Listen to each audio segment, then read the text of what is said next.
Hop là, on va pas perdre de temps, on commence directement. Cette vidéo fait suite à la vidéo que j'avais faite, la première partie où on lisait ensemble on relisait pour le coup, pour le premier, le The Dark Prince Charming de Enrico Marini sur Batman. Vous savez, c'est BD franco-belge sur Batman. Il y a la première vidéo qui était sortie il y a 3 semaines de cela, au moment où je tourne celle-ci en tout cas. Tout qui est expliqué dans cette vidéo. Donc de toute façon, pour voir celle-ci, pour mieux comprendre, il vaut mieux d'abord aller voir la première en date. Donc c'est parti. Contrairement à la première qui avait duré plus longtemps, alors qu'elle aurait pu durer moins tout simplement.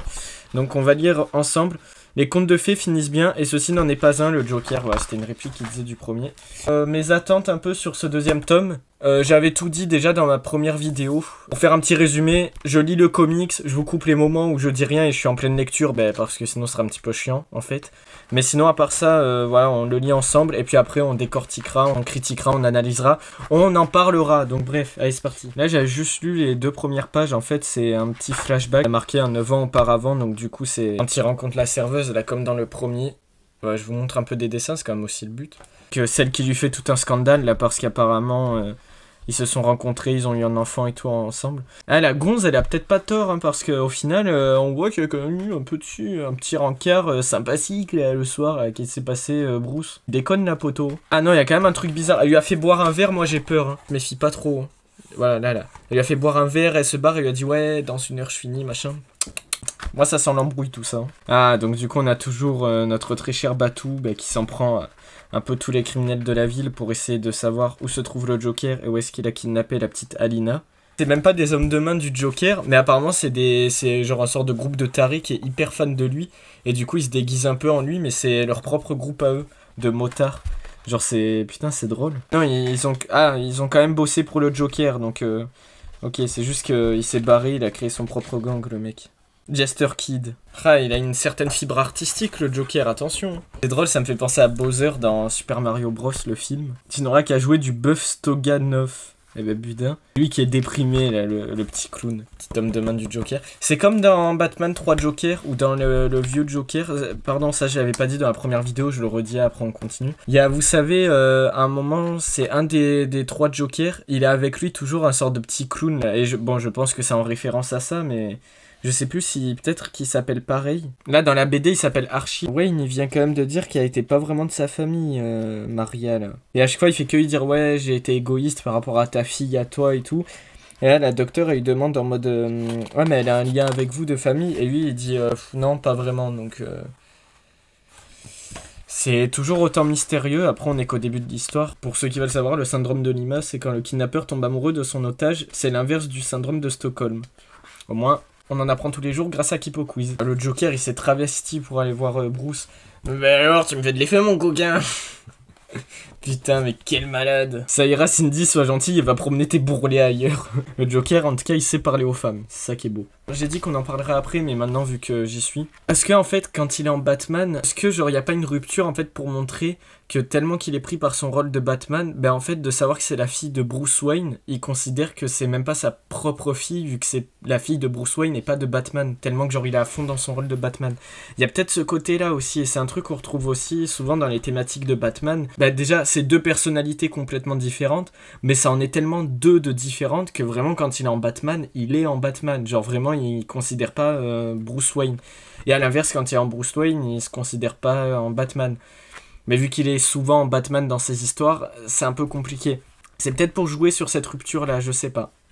Oh, donc on retrouve Selina Kyle, forcément. Putain, elle est trop stylée. Notre chère voleuse de Gotham. Parce que, voilà, en fait, je vous expliquerai tout à l'heure, mais... En gros, là, il y a le Joker qui a fait un sorte de pacte, entre guillemets, avec Bruce.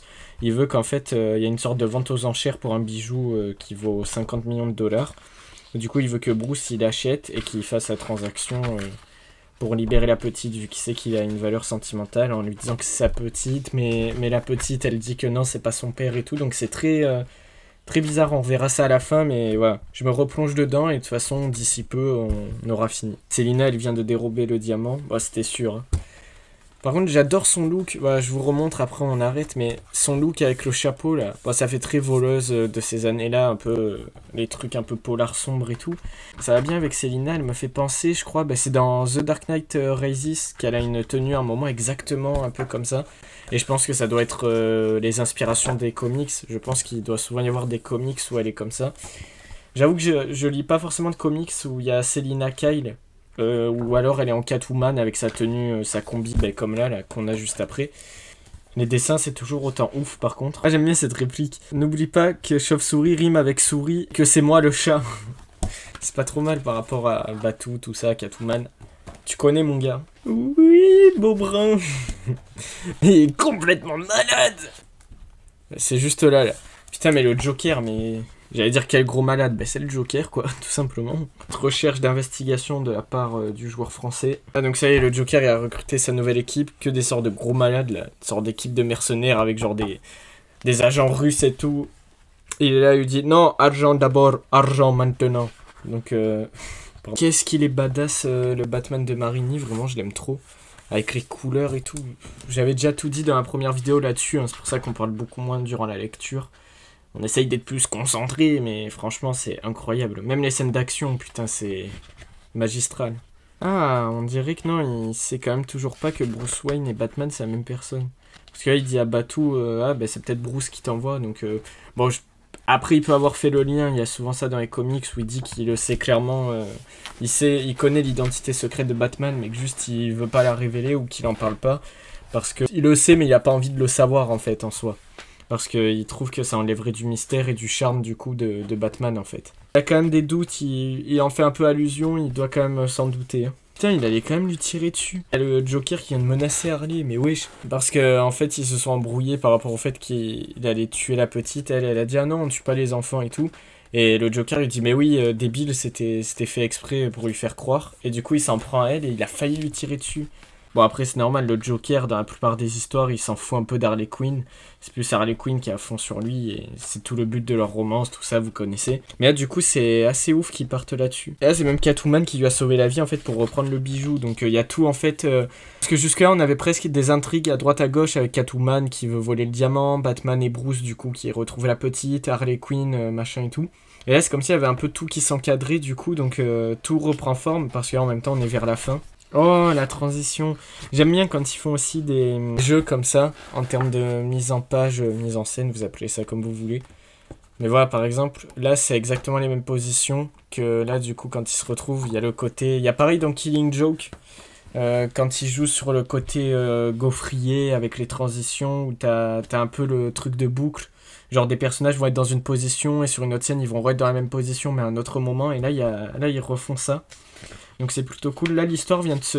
Enfin, elle est quasi finie. Embrasse ma petite princesse pour moi. Putain, je l'avais dit. Je le savais. Ah, j'en étais sûr. Bon, ben, quand je l'avais dit, c'est bon, je viens de terminer l'histoire. Bon, c'est ce que je m'étais dit dans la première vidéo sur mes interrogations. Putain, stylé le Joker 9 ans auparavant. Donc tout le long, en fait, on se demande si... est-ce que c'est vraiment la fille de Batman? Est-ce que oui? Est-ce que non? Est-ce que c'est la fille de Bruce Wayne ou du Joker? Parce que c'est ce que j'avais évoqué dans la première vidéo. Pour moi, c'était soit l'enfant de Batman, soit du Joker. C'était l'un ou l'autre. Mais oui, attention spoil.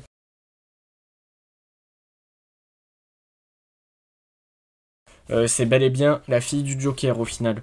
Kyle laisse bien sous-entendre que c'est sa fille, que ce soit avec cette sorte de scène flashback à la toute fin montrant que 9 ans auparavant, donc sûrement durant la même soirée, le Joker est arrivé à la fin et en fait on laisse sous-entendre qu'il s'est passé ce qui s'est passé. Ou je pense ce qui s'est passé c'est que dans la même soirée surtout, on dirait que le Joker et Bruce se sont amusés avec la serveuse. On sait même pas réellement qui est le père, en fait c'est soit le Joker soit Batman grosso merdo.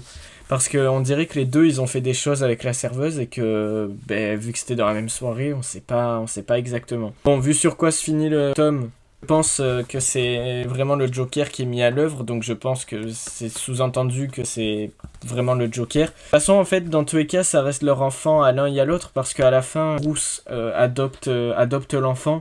Donc au final, dans tous les cas, c'est comme si c'était son gosse, vu qu'il a adopté. C'est après... On imagine par la suite, elle dit qu'elle va rejoindre la police, ça peut devenir une Robin et tout ça. Donc, ok, c'est plutôt intéressant. La fin est pas trop mal, c'est vrai, ce truc où du coup en fait le père peut autant être le Joker que Bruce, même si ça laisse sous-entendre que c'est sûrement l'enfant du Joker et que c'est aussi l'enfant de Batman vu que bah, après il a pris sous son aile et tout. J'aime bien ce truc où c'est un peu leur enfant en commun et du coup à la fin le Joker il lui envoie un truc en disant prenez soin et tout, donc il y a un peu un truc au niveau de la relation, ça joue quelque chose, le fait qu'ils aient presque un sorte d'enfant en commun en quelque sorte. C'est très bizarre, mais en même temps, c'est plutôt une bonne idée et franchement, c'est plutôt bien exploité dans le comics. Après, est-ce que j'ai préféré ce deuxième tome au premier? Honnêtement, je sais pas forcément. Je suis quelqu'un personnellement qui a vraiment besoin de recul sur une histoire pour me rendre compte de comment je l'appréhende et tout. Et là, pour le coup, je vais pas vous mentir que c'est un peu tôt pour le dire. En sachant que dans cette deuxième histoire, c'est vraiment la suite du premier, c'est dans la même continuité. Si vous avez aimé le premier tome, je vois pas pourquoi, par exemple, vous n'aimeriez pas le deuxième. Et voilà, en tout cas, il est très très cool. Les deux se complètent bien. Le premier avait laissé pas mal d'interrogations et tout, bah, le deuxième il répond tout en gardant quand même cette part de mystère. Comme j'ai dit à la fin, à aucun moment ils expliquent de manière lucide et claire à qui appartient l'enfant. C'est vraiment supposé en fait, c'est à toi de te faire ta propre idée. Mais moi j'ai eu ma petite idée, comme je viens de dire, comme quoi ce serait... En termes de paternité pure et dure, pour moi c'est l'enfant du Joker, comme c'est sous-entendu. Et je pense qu'après c'est Batman qui apprend sous son aile. Au niveau spirituel et au niveau élevage et tout, bah, c'est plus l'enfant de Batman à proprement parler, de Bruce Wayne, vu que de toute façon ils ont quand même fait des choses. Donc en soi il est au même titre que le Joker en fait. Et le Joker, bah, c'est sa fille plus de manière paternelle parce que elle vient de lui. Voilà, je le vois comme ça. Mais c'est très très cool. Jouer sur le côté paternel du Joker et aussi en parallèle celui de Batman. Enfin, et du coup de Bruce Wayne par extension. On a déjà eu ça avec les Robin et tout et la Bat-Family. La manière dont c'est fait dans ces tomes-là, c'est plutôt intéressant. Ça change un peu de ce qu'il y a d'habitude, tout en s'écartant pas trop non plus de ce qu'on a l'habitude de retrouver dans les comics ou dans d'autres œuvres. Je le répétais déjà dans la première vidéo, mais il y a vraiment une influence par rapport au Batman de Nolan, je trouve. Avec The Dark Knight et tout, même le Joker, tu sens qu'il y a beaucoup d'inspiration là-dessus. Je vais pas revenir sur ce qui a déjà été dit.